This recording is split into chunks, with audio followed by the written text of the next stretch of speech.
Destiny, The Guardians of Nova-7, a fanfiction novel by Curtis Watson. Chapter 1. Upon entering the hangar, Curran Tulsan beheld his two teammates as they were checking over their gear. First, there was Terra Far. She was an Awoken, as distinguished by her sky-blue skin. She wore a suit of leather armor, supplemented by a combat vest. Knives, ammunition, and other assorted tools of destruction lined the utility belt around her waist, and a flowing cloak made her look like a ninja, cowgirl, and wizard all at once, telltale that she was a member of the Hunter class of Guardians. She had a customized sniper rifle hung over her shoulder, and was overlooking a similarly customized handgun when Curran entered. When she noticed him approach, she twirled the pistol around her trigger finger and slid it into its holster, then crossed her arms and leaned against the wall as she awaited his word. Standing next to Terra was Sev-046. He was an exo, a robotic humanoid.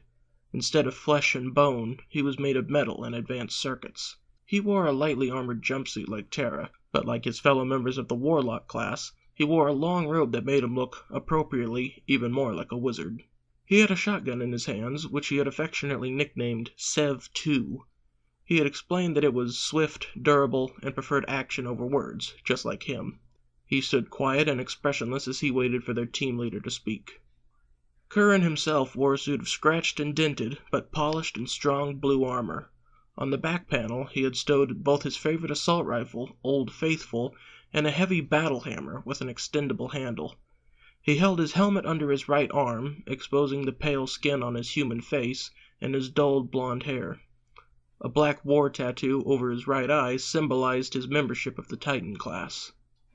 Together, they formed Fire Team Nova-7. "We've got another mission," Curran told his teammates. "Zarok wants us to infiltrate a Cabal base to check out some Vex ruins they built over." He then held out his hand. "Ghost," he said aloud. At his word, a small single-eyed device with 8 petal-like faucets materialized in his palm. "Display the hologram Zarok sent us," Curran asked it. The Ghost complied, floating out of Curran's hand and projecting an image between the 3 Guardians. The Vex ruins had been encased by a large, square structure several stories high. Around that was the main camp, which consisted of the Cabal's command centers, barracks, and armories. Around all of this was a wall higher than the camp structures, but only half as high as the center structure, with heavy anti-ship cannons on all 4 corners and snipers patrolling it. Terra whistled, brushing a lock of golden hair out of her eye. "How long has this been there?" "Not even a week yet," Curran told her. "When the Cabal starts something, they don't screw around. And when they don't want something to get in, they really don't want anything getting in." Sev huffed in amusement. "But they didn't account for Fire Team Nova-7. "Right you are," Curran said.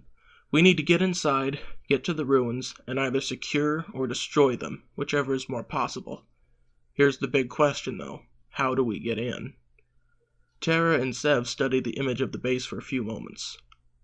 "Well, obviously," Sev began, "we can't land close enough to the base without those big cannons blowing us out of the air. We'll have to set down in cover, then hoof it to the outer wall." "It's too high to scale it," Terra pointed out. "And those snipers will be all over us. We could take cover in the small alcove where the gate is." She pointed out an area just big enough for them to squeeze into cover.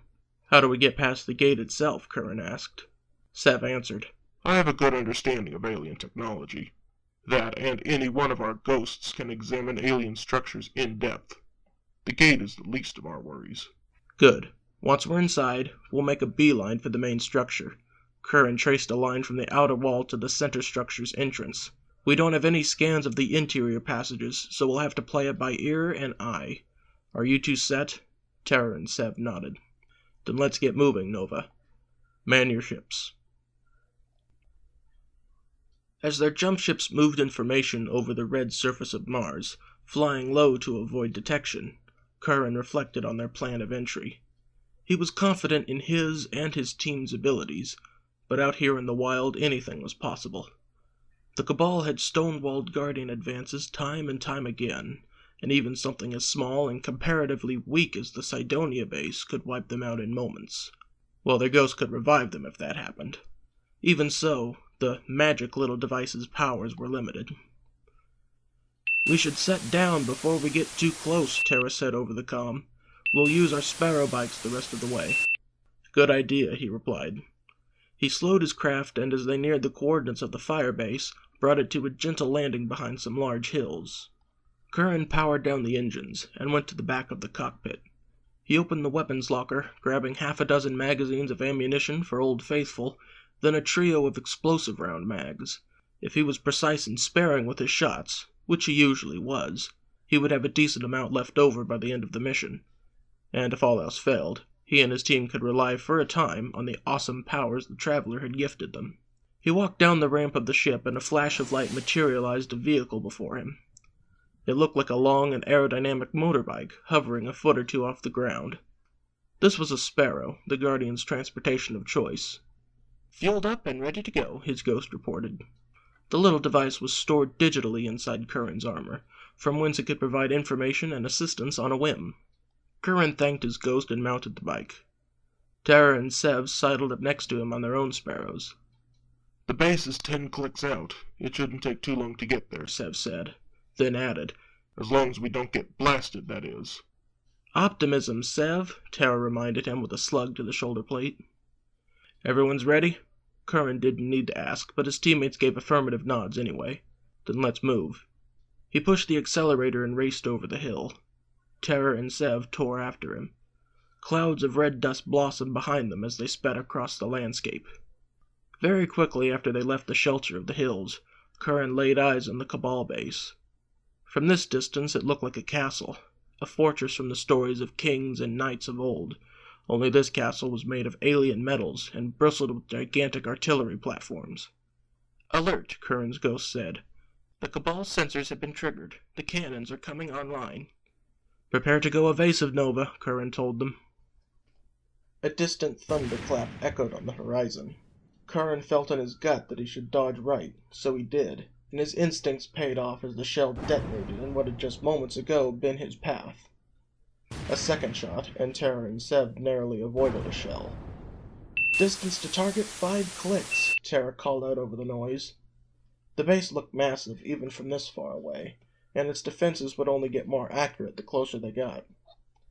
"I've got something that'll distract those turrets for a moment," Curran hollered. He held out his hand and with a thought summoned a weapon from his storage unit. A rocket launcher materialized in his hand, locked and loaded with chaos. Curran didn't bother aiming. He just needed to buy some time. He fired in the base's direction, and the turrets spun to track it. Tiny machine guns attached to the main cannons fired, blowing up the rocket before it even got close. The distance was 3 clicks now, and the turrets turned back to the Guardians. Curran told his team to serpentine. The team moved their Sparrows in random, curling trails, confusing the turrets. They traveled this way for nearly a kilometer, then the turret operators decided to keep firing anyway. A shell impacted nearby, making Curran's Sparrow shudder, and he struggled not to fall off. 1.5 kilometers left, his ghost told him, its voice calm despite the circumstances. "Step on it, Nova," Curran urged him. Intense dodging and weaving random courses followed, until the team neared the wall and leapt off their Sparrows. The bikes dematerialized behind them and teleported back to their storage units. A pair of Cabal soldiers guarded the gate, but were easily dispatched by a few shots of Terra's pistol. They were in cover now, but could hear the base's alarm sounding, and the guards atop the wall shouting at each other. "We've struck the hive now," Terra muttered. "Sniper!" Curran shouted, interrupting any response Sev may have made, and pulled away just as a heavy metal slug impacted the ground next to him. "I've got him," Terra said. She holstered her pistol and shouldered her sniper rifle. In a heartbeat, she leaned out of cover, acquired the target, and put a high-caliber round through its head before it could counter-sniper. Curran heard a death roar as the enemy perished. "Nice shot," he told her. "Thanks. Sev, you better get to work on that gate." "I'm on it." Sev knelt down and pried a panel off of the gate, examining its inner workings. His ghost materialized next to him, its single eye projecting a beam into the gate as it scanned the mechanisms. A massive explosion knocked the Guardians off their feet and showered them with clods of dirt and bits of red-hot glass. The Cabal had just tried to flush them out with their artillery cannons. "Son of a!" Curran cursed as he pulled himself up. Sev recoiled as the wirebox sparked. Almost got it, I think." "Yes, he's almost got it," the Exo's ghost assured them. A hailstorm of small but explosive slugs rained on the ground next to Curran. He held his hand up to defend against the resulting shrapnel. Some of it bounced off his armor, the rest embedded itself in the first layer of his jumpsuit, not deep enough to worry about yet. Terra ducked out again and blasted the Cabal soldier responsible for the barrage. I think I've got it, Sev said. I've got it. The gate clattered and slid apart. The Guardians took a step forward when one of their ghosts made a clicking sound and said, "Incoming enemy!" They all jumped back as a rain of slugs impacted in front of them. "Fire," the device finished. Curran slung his rifle and reached in front of him, as if grabbing for something. He was focusing the powers within him as he had been trained to do, and an energy shield appeared, wrapping protectively around the team. "Move," the Titan ordered. They raced from cover and the Cabal let loose again. Explosive rounds bounced off the shield, away from the Guardians, but weakening the field. "I see a door straight ahead," Terra pointed out. Curran, doing his best to maintain the flow of energy to the shield, raced for it, his teammates moving with him under the shield. Only a meter or two from the door, the shield finally gave out under the barrage, and Nova-7 scrambled to make it into the door, which slid open as they approached. And the moment it closed behind them, Terra blasted the control panel. "That'll keep them from following us." It will also lock us in here, Sev said. "Then we better hope we can finish this mission," Curran told them. "Now let's keep moving, before more security comes."